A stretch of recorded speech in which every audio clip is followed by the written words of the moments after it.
Okay जी, बिस्मिल्लाहिर्रहमानिर्रहीम and अस्सलाम वालेकुम जवानों, वेलकम बैक। लास्ट टाइम हम लोगों ने एसी सोर्स को अप्लाई किया था to a purely capacitive circuit, right? Now in this video we are going to understand the term called as capacitive reactance. So definition मैंने लिखी हुई है. What is the definition? That is the opposition offered to the flow of charge by whom? Not by resistor this time, but by capacitor. अब अक्सर औकात जब मैं ये कहता हूं तो स्टूडेंट्स के दिमाग में the first thing that pops up in their mind is कि यार पढ़ा तो हमने ये था कि average power loss in a capacitive circuit is zero. मतलब यह है कि एनर्जी पर यूनिट टाइम जो है या एनर्जी इन सिंपल वर्ड्स वो डिसिपेट करता ही नहीं, जाया करता ही नहीं, बल्कि एनर्जी को स्टोर करता है. तो जब एनर्जी को स्टोर करता है तो अपोजिशन किधर से आ गई? फिर तो उसको अपोजिशन प्रोवाइड नहीं करनी चाहिए ना, ठीक है? So that is a question that we will address in this very lecture. Understand करेंगे जी. So the opposition offered to the flow of charge मतलब current by a capacitor is called capacitive reactance. हम इसको resistance नहीं कहेंगे. Resistance का लफ्ज जो है, याद रखिएगा, ये बहुत इंपॉर्टेंट है. रेजिस्टेंस का लफ्ज जो है वो स्पेसिफिकली आप लोगों ने यूज करना है to the opposition offered by a resistor. ठीक हुआ जी. The opposition offered by a capacitor के लिए जो हम यूज करेंगे that will be a reactance denoted by XC. अच्छा जी. So now let's get straight into the mathematics and then let's make some sense out of it.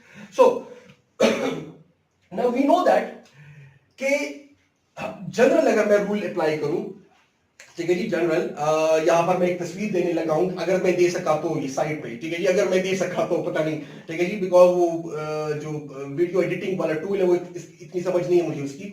बड़ी cool video है वो. जब आप देखते हो जो एक बंदा है वो क्या कर रहा है, यहां पर एक दूसरे बंदे को पाइप के थ्रू लात मार रहा है, राइट, और एक ने उसे टाइट पकड़ा रखा है. सो जो लात मार रहा है that is voltage, a pushing force, right. और जिस बंदे को मूव किया जा रहा है वो क्या है आपके पास? वो बंदा आपके पास है चार्ज, एम्प्स मतलब the unit of the current, ठीक है जी, चार्ज, फ्लो ऑफ चार्ज. और एक ने उसे रस्सी से टाइट बांध के रखा हुआ है, दैट इज अ रेजिस्टेंस या फिर एनी सॉर्ट ऑफ अपोजिशन. तो अगर हम जनरली ओम्स लॉ को देखें, जनरली मैं जनरली बात कर रहा हूं, ये ओम्स लॉ सिर्फ रेजिस्टर तक अगर आप महदूद रखो तो ठीक है, लेकिन अगर आप जनरली कहो तो जनरली आपके पास ये बनता है कि pushing force, push is actually equal to the flow multiplied by the opposition.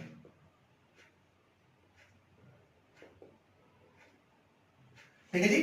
This is the most general thing. Simple. आप किसी चीज को धक्का दे रहे हो, that is push, right? तो उस चीज ने फ्लो करना है ना, मूव करना है, that is move, राइट. लेकिन वो जो मूव कर रहा है आपको सिर्फ उसको मूव करने के लिए फोर्स नहीं दरकार या पुश नहीं दरकार, बल्कि उसको, उसकी मोशन में जो रुकावटें हैं आपने उसको भी काउंटर करना है, और वो रुकावटें ये है. तो आपका जो टोटल पुश है वो बराबर होगा उन रुकावटों को मल्टीप्लाई बाय उसका जो फ्लो है, ठीक है जी. So that will be your total push. और इन सिंपल वर्ड्स अगर हम कहें तो push is actually potential difference. जब आप पोटेंशियल में डिफरेंस क्रिएट करते हो तो चार्जेस फ्लो करने लग पड़ते हैं, right. So that is your potential difference is equal to, that is your I, flow of charge, and that is your any sort of opposition. Now in this particular case the opposition is denoted by XC, so I will write XC. ठीक हुआ बच्चे? अच्छा, अब यहां पर हमें पता है कि हमने सोर्स कौन सा लगाया हुआ है? AC.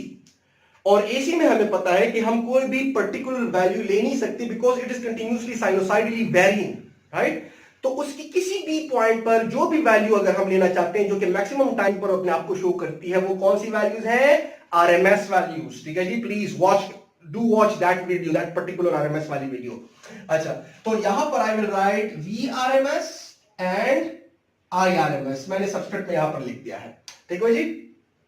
Now we know that VRMS is actually equal to the peak value of the voltage divided by the square root 2 is equal to IRMS is actually equal to I naught divided by the square root 2. Please ये आपको पता होने चाहिए. Multiply by the XC, the opposition offered by the capacitor. और by the way मैं इसी के लिए चीज जो है वो अरेंज कर रहा हूं. अगर मैं यू आप खुद बहुत समझ जाओगे. Under root 2 और under root 2 cancelled and I am left with कि V naught is actually equal to I naught into x c।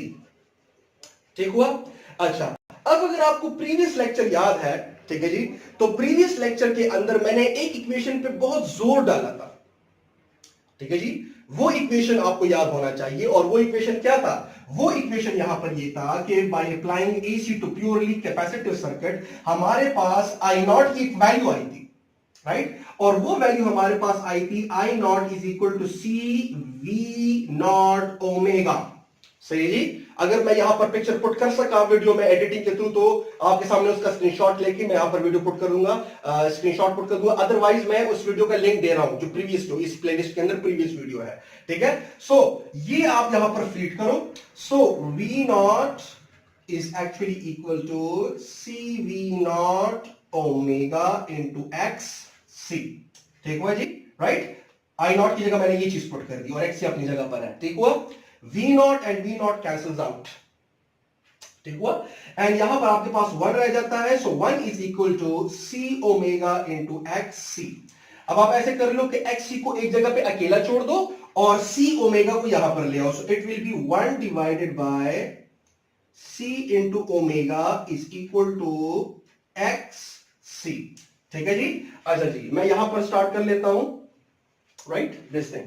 सो इसका मतलब ये हुआ कि x c is actually equal to 1 over omega c. xc is equal to 1 over omega c, right? So this is the required thing। और अगर आप इसको मजीद लेकर जाना चाहते हो, बहुत स्टूडेंट्स इस ओमेगा के साथ कंफर्टेबल नहीं होते। एंड बाय द वे, अगर सिंपल वर्ड्स में मैं कहूं तो ये ओमेगा एक्चुअली वही ओमेगा है जिस एंगुलर स्पीड से आप आर्मेचर को मैग्नेटिक फील्ड के अंदर रोटेट कर रहे हो। ठीक है जी? सही है? सो दिस इज दैट ओमेगा जो कि आपको एसी दे रहा है कंटिन्यूसली। सही जी? जब एक मर्तबा आर्मेचर रोटेट हो जाता है तो यहां पर आपके पास एसी का एक पल्स मिल जाता है जब आप वोल्टेज को या करंट को प्लॉट करते हो अगेंस्ट टाइम। ठीक है जी? बहुत मर्तबा ये हम कर चुके हैं। अब तो इसमें आप बिल्कुल कोई शक नहीं होना चाहिए। सो इसको अगर आप मजीद लिखना चाहते हो तो ओमेगा की जगह लिख सकते हो 2 pi F C. This is in terms of linear frequency, angular frequency and linear frequency. This can also be written for the capacitive reactance. ठीक है जी? This is the equation for the capacitive reactance. ठीक है जी? अब मैं चाहता हूं कि आप लोग इसे जल्दी लिख लो, राइट? वीडियो पॉज करके लिख लो इसे और फिर मैं इसको यहां पर मिटाने लगा हूं। And then we are going to understand this thing, क्या मतलब है इसका। So please, okay, I assume कि कर लिया होगा। So let me wipe this thing off. किधर गया भाई? ओके, सो अब समझते हैं इसको कि what we got over here is that xc is equal to 1 divided by 2 pi fc। ठीक है जी? अच्छा, अब अगर यहां पर हम देख लें तो दो चीजें हमारे सामने आती हैं। नंबर 1, फर्स्ट थिंग्स फर्स्ट, कि xc जो है that is inversely related, right, to the frequency, right? And also number 2 जो हमारे पास आता है that is xc which is the opposition offered by capacitor to the flow of charge is also inversely related to the charge storing ability of that particular capacitor, right? The capacity or ability of the capacitor to store charge। ठीक हुआ जी?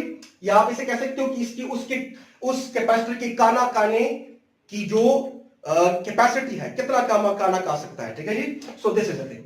अब हमने इन दोनों को समझना है, right? लेकिन उससे पहले मैं थोड़ा यहां पर आ जाता हूं। अब जैसे ही मैं यहां पर इमेजिन कर लें यहां पर कि जैसे ही मैं स्विच को ऑन करता हूं, मतलब सर्किट को क्लोज करता हूं। सो अगर for the first half cycle if this is positive and this is negative, this is let us से फर्स्ट हाफ साइकिल, सो चार्जेस जो है वो इधर से आएंगे।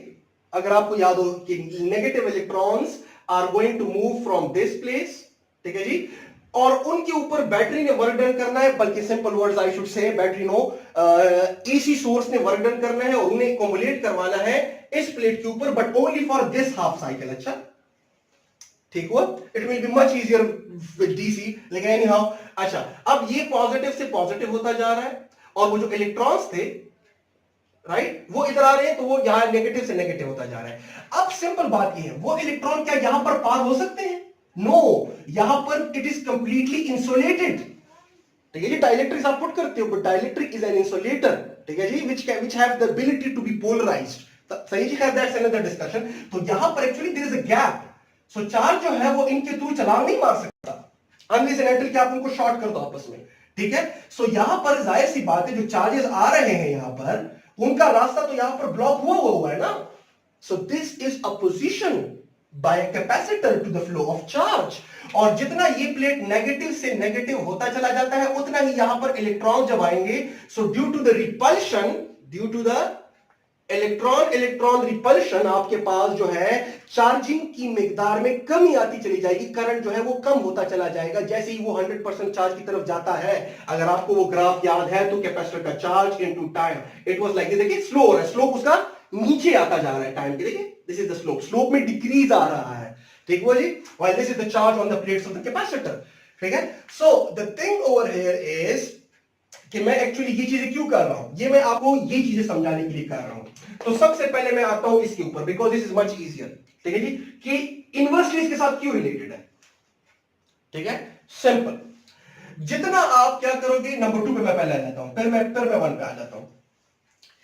जितना आप कैपेसिटर का पेट बड़ा रखोगे, और कैपेसिटर का पेट आप 3 तरीकों से बड़ा रख सकते हो, या तो मीडियम को बदल दो फ्री स्पेस के अलावा, या तो एरिया को ज्यादा कर दो, या तो डी को सेपरेशन को कम कर दो। ये आपके पास जो है फ्रॉम द फर्स्ट चैप्टर है। अब मैं इसको एक्सप्लेन नहीं कर सकता, बस आपको ये पता होना चाहिए, और अगर नहीं पता तो जी मैं जो कह रहा हूं बस उसको ही बिलीव करें, ठीक है जी।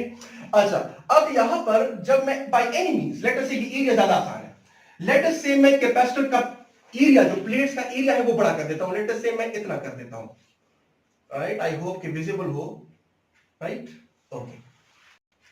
इतने एरिया के मुकाबले में मैंने एरिया बड़ा कर दिया, सिमिलरली यहां पर भी मैंने एरिया बड़ा कर दिया। तो बड़ा एरिया मींस कि ज्यादा चार्जेस इधर से निकलेंगे, राइट। जब ज्यादा चार्जेस निकलेंगे तो यहां पर ज्यादा चार्जेस आएंगे भी, जाहिर सी बात है, बिकॉज उन्हीं चार्जेस को इस प्लेट पे अकोमोडेट करना है ना। तो इसका मतलब ये हुआ कि इस कैपेसिटर की चार्ज को स्टोर करने की एबिलिटी बढ़ गई, ठीक हुआ, ओके। अब जब चार्ज को स्टोर करने की एबिलिटी बढ़ गई तो उसका डायरेक्ट कंसीक्वेंस क्या आ रहा है, उसका डायरेक्ट कंसीक्वेंस ये आ रहा है कि ज्यादा नंबर ऑफ चार्जेस यहां से निकल गए प्रीवियसली के मुताबिक। तो जब ज्यादा नंबर ऑफ चार्जेस उसी ही अमाउंट ऑफ टाइम में निकलेंगे, तो इसका मतलब यह है कि charges flow per unit time ज्यादा हुआ, विच हैपेंस टू बी करंट। सो जब सर्किट में करंट ज्यादा होगा, जब फ्लो ज्यादा हुआ, तो ज्यादा फ्लो मींस लेस पोजीशन, ठीक हुआ। तो इसका मतलब यह है कि जब आप कैपेसिटेंस को बढ़ाते हो तो ज्यादा नंबर ऑफ चार्जेस निकलते हैं, और जब ज्यादा number of charges per unit time निकलते हैं, मतलब करंट ज्यादा हुआ, तो ऑटोमेटिकली आपके पास जो अपोजिशन है offered to the flow of charge in the whole circuit by capacitor, वो क्या हुआ, वो उल्टा कम हो गया। सो आप उसका पेट बढ़ाओ तो ज्यादा चार्जेस इधर से निकलेंगे उसी अमाउंट ऑफ टाइम में, और ज्यादा चार्जेस उधर अकोमोडेट होंगे, तो सर्किट के अंदर ओवरऑल चार्जेस की फ्लो की मिकदार ज्यादा हुई। ज्यादा फ्लो मींस ज्यादा current means less opposition, and opposition over here is this, because आपको कोई और चीज तो नजर नहीं आ रही, ठीक हुआ जी। बाय द वे सिर्फ ये वजह नहीं, आप इन दोनों से भी क्या कर सकते हो, कैपेसिटी बढ़ा सकते हो, ठीक है जी, राइट, ओके। अब आपके पास ये हुआ, तो इसकी तो समझ आ गई आपको। अब मैं क्लियरली इसको एक्सप्लेन करने लगा हूं कि फ्रीक्वेंसी के साथ क्या ताल्लुक है। By the way this is the frequency of the source, कि सोर्स जो है वो कितनी मतलब अपनी पोलैरिटी बदलता है, ठीक है। अब साफ जाहिर है कि आप किसी सोर्स की फ्रीक्वेंसी को बढ़ाओ तो अपोजिशन बाय कैपेसिटर जो है वो कम हो जाता है। बच्चे again this is not a resistor, resistor जो है वो अलग फैक्टर्स पे डिपेंड करता है, दैट इज द, अगर आप कह लो टेंपरेचर, एरिया, लेंथ वगैरह, वो अलग चीज है। This is a resistor, capacitor, it's a different ball game, सही है जी, सो प्लीज कंफ्यूज ना करें। सो अब अगर मैं ज्यादा अब उसमें कर दूं, लेट अस से मैं यहां पर इजीली कर लेता हूं, let me wipe this thing off, ठीक है जी।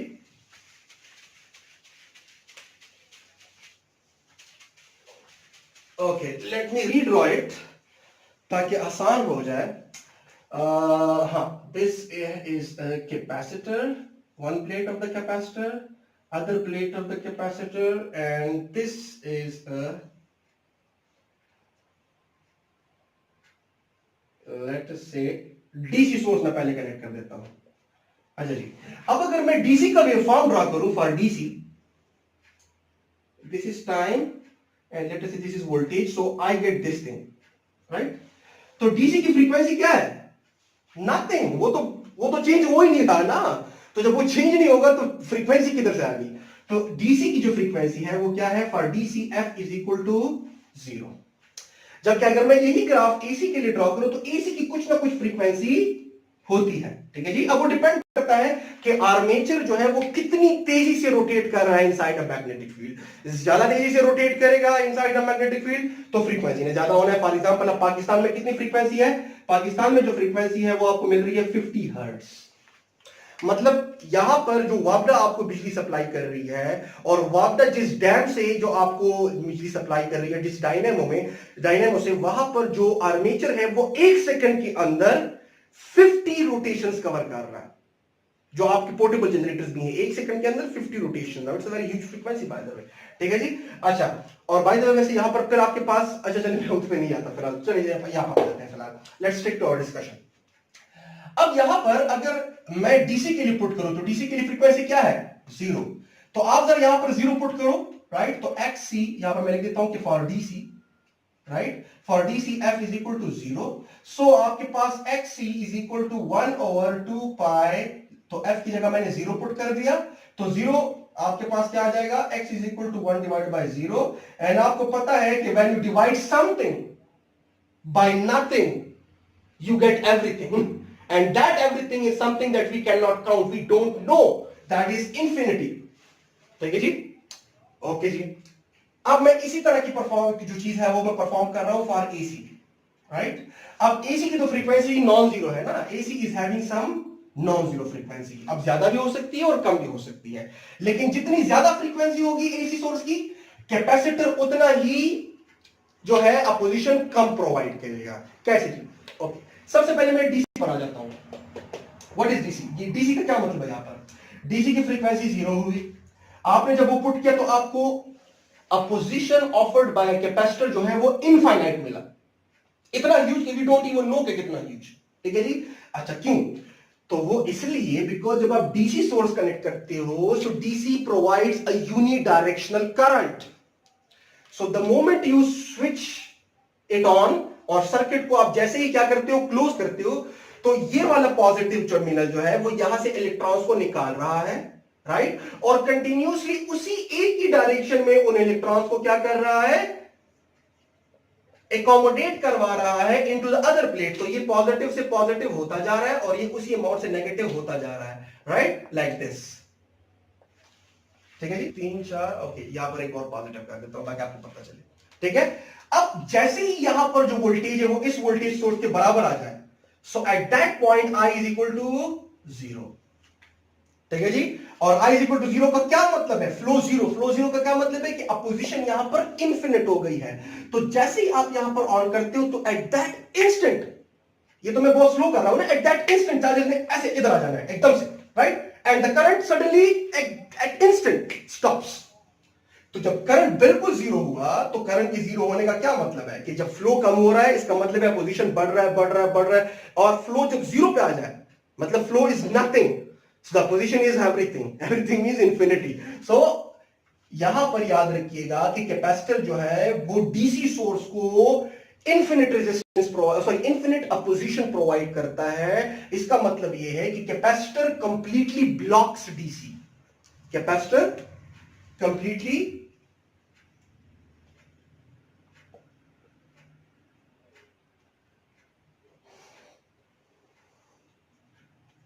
Blocks DC. और यह भी याद रखें कि जिसको ब्लॉक करेगा कंप्लीटली उसी से ज्यादा अच्छी तरीके से चार्ज होगा। थोड़ी देर बाद मैं इस पे आता हूं। अच्छा, अब जब मैं एसी कनेक्ट करता हूं तो एसी करता क्या है? एसी जो है वो बड़ा मुनाफिक बंदा है भाई, सही जी। एसी कहता है कि जी बात ऐसी है ना कि मुझे तो आप रोक सकोगे नहीं, कैपेसिटर को कहता है। कैपेसिटर कहता है जी देखते हैं, लेकिन कैपेसिटर बेचारा कुछ कर नहीं सकेगा उसका। क्यों? राइट? वो इसलिए बिकॉज,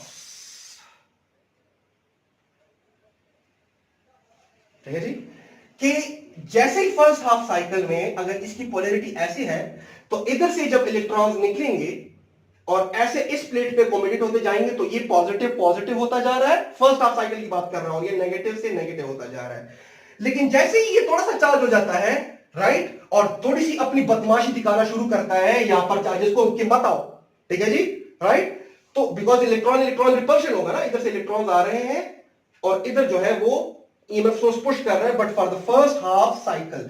तो जैसे ही यहां पर इलेक्ट्रॉन इलेक्ट्रॉन रिपल्शन ज्यादा होने लगे, उसकी पोलैरिटी क्या हो जाती है, रिवर्स हो जाती है, राइट। तो जब पोलैरिटी रिवर्स हो जाती है तो अब ये वाला नेगेटिव हो गया और ये वाला पॉजिटिव हो गया। तो जब ये वाला पॉजिटिव हो गया तो वो इलेक्ट्रॉन जो कि वहां पर चले गए थे in the first half cycle, ये वाला उसे फिर से क्या करेगा, निकाल देगा कि वापस आओ भाई, उधर कैसे चले गए हो। तो वो वाले इलेक्ट्रॉन्स वापस आने लग जाएंगे और अब क्या होगा कि उन्हीं इलेक्ट्रॉन्स को पुश किया जा रहा है इनटू दिस प्लेट जहां से आए थे, ठीक है जी। सो हो क्या रहा है कि कैपेसिटर, राइट, और अच्छा, और अब क्या होगा, क्या हो गया ना, अब नेक्स्ट हाफ साइकिल में फिर से क्या होगा कि उल्टी हो जाएगी कि करंट फिर से आएगा इस तरह, फिर इस तरह, फिर इस तरह। सो फर्स्ट हाफ साइकिल में करंट ऐसे आया, in the next half cycle current फिर से गया, फिर से आया, फिर से आया। तो the thing over here is कि कैपेसिटर, फॉर एग्जांपल अगर मैं कैपेसिटर हूं, ठीक है जी, ये मेरा ये वाला प्लेट है, plate a, plate b, right. So this is my plate a and this hand is my plate B, is the plate B of the capacitor. So जैसे ही polarity आपके पास वो फर्स्ट हाफ साइकिल में थी तो इधर से charges जा रहे थे और मैं इधर से कलेक्ट करता जा रहा था, ये वाला हाथ उसे कलेक्ट करता जा रहा था। लेकिन जैसे ही मैंने कलेक्ट किया और मैं उधर बदमाशी शो करने लगा कि मजीद मत आओ भाई, ठीक है, तो कहता है अच्छा, तो वो अपनी पोलैरिटी बदल देता है। और जैसे ही वो अपनी पोलैरिटी बदलता है तो जितने मैंने यहां पर चार्जेस कलेक्ट किए थे वो इधर से फिर से चले जाएंगे और उधर आएंगे। तो अब जब मैं इधर से कलेक्ट कर रहा हूं उसको, कर रहा हूं, तो जैसे यहां से मैं बदमाशी शो करने लग जाता हूं कि जी मत आए इलेक्ट्रॉन इलेक्ट्रॉन रिपल्शन की वजह से, तो कहता है अच्छा ओके जी, मैं उल्टे डायरेक्शन में जाता हूं, तो वो अपनी पोलैरिटी फिर से बदल देता है। तो वो इलेक्ट्रॉन जो कि मैंने यहां पर बड़ी मेहनत से कलेक्ट किए थे वो वापस उधर चले जाते हैं, राइट। और इलेक्ट्रॉन्स कब इस तरफ से आ रहे हैं, मैं कलेक्ट कर रहा हूं, तो जब मैं कलेक्ट करने लग जाता हूं उस तरफ चले जाते हैं। तो मैं उन चार्जेस को जो फ्लो हो रहे हैं राइट सर्किट में, मैं उस फ्लो को रोक नहीं पा रहा, बिकॉज जैसे मैं उन्हें रोकने लगता हूं तो वो अपनी पोलैरिटी बदल देता है। फिर जब मैं रोकने लगता हूं अपनी, तो मैं करंट को कंप्लीटली सर्किट के अंदर ब्लॉक नहीं कर पा रहा जिस तरह से मैं कर पा रहा था किस चीज को, डीसी को। याद रखिएगा जब मैं अपनी बात कर रहा हूं, मैं जब कह रहा हूं इसका मतलब मैं अपने आप को एज ए कैपेसिटर कंसीडर कर रहा हूं, ठीक है। सो ये हो रहा है कि कंसीडर नहीं, मैं उनको ब्लॉक नहीं कर पा रहा, कभी वो इस तरफ से आ रहा होता है तो कभी वो इस तरफ से आ रहा होता है। तो करंट कभी भी यहां पर जीरो नहीं होगा, और जब करंट जीरो नहीं होगा इसका मतलब ये है कि कुछ ना कुछ अपोजिशन ऑफर जरूर हो रही है लेकिन इस तरह से नहीं है, ठीक है जी। सो यहां पर इसका मतलब ये है कि कैपेसिटर,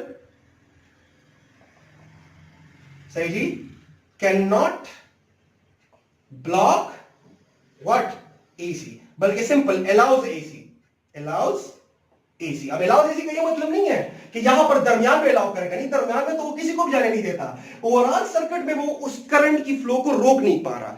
और सिंपल, जितना ज्यादा फ्रीक्वेंसी वाला एसी सोर्स कनेक्ट करोगे, ज्यादा फ्रीक्वेंसी मींस कि वो अपनी पोलैरिटी को ज्यादा तेजी से बदल रहा है, right. Less frequency means like this, ठीक है, positive negative, this is positive, this is negative, तो this is less frequency, right. और जब ज्यादा फ्रीक्वेंसी हो जाएगी तो वो क्या करेगा, वो कभी इधर से इधर से, इधर से इधर से, इधर से इधर से, ठीक है जी, तो पकड़ नहीं पाएगा, ठीक है जी। So that's the main thing कि एसी की फ्रीक्वेंसी नॉन जीरो है, तो यहां पर कुछ ना कुछ नॉन जीरो की वैल्यू मैं पुट करूंगा तो एक्सी की कुछ ना कुछ नॉन जीरो मुझे मिलने वाली है, लेकिन वो इंफिनिटी नहीं होगी, ठीक है जी। सो ये आपके पास रिजल्ट है कि capacitor completely blocks DC, but capacitor can not block AC, बल्कि एसी को अलाउ करेगा। और ब्लॉकिंग की जो मिकदार है फॉर एसी, देखिए डीसी के लिए तो सिंपल, उसको तो वैसे ही ब्लॉक करेगा, लेकिन एसी के लिए जो ब्लॉकिंग की मिकदार है वो डिपेंड करती है उस एसी सोर्स की फ्रीक्वेंसी पर। ज्यादा फ्रीक्वेंसी होगी तो ब्लॉकिंग बेचारा कम कर सकेगा, उल्टा है ना, राइट। ब्लॉकिंग कम होने का मतलब है पोजीशन कम प्रोवाइड कर सकेगा, और कम फ्रीक्वेंसी होगी तो ब्लॉकिंग ज्यादा वो कर सकेगा। अच्छा, अब यहां पर कैपेसिटर की तरफ से जो अपोजिशन है, याद रखिएगा ये अपोजिशन जो है, देखिए इसकी मिसाल ऐसी ही है, इस अपोजिशन की दो तरह की अपोजिशन है। एक रेजिस्टर अपोज करता है, right, let me right it down over here, ठीक है जी। एक रेजिस्टेंस अपोज करता है चार्ज के फ्लो को, लेकिन रेजिस्टर का काम क्या है कि वो इलेक्ट्रिकल एनर्जी को कन्वर्ट करे into some non electrical energy, मतलब डिसिपेशन, पेशेंट, जाया करना, ठीक है जी।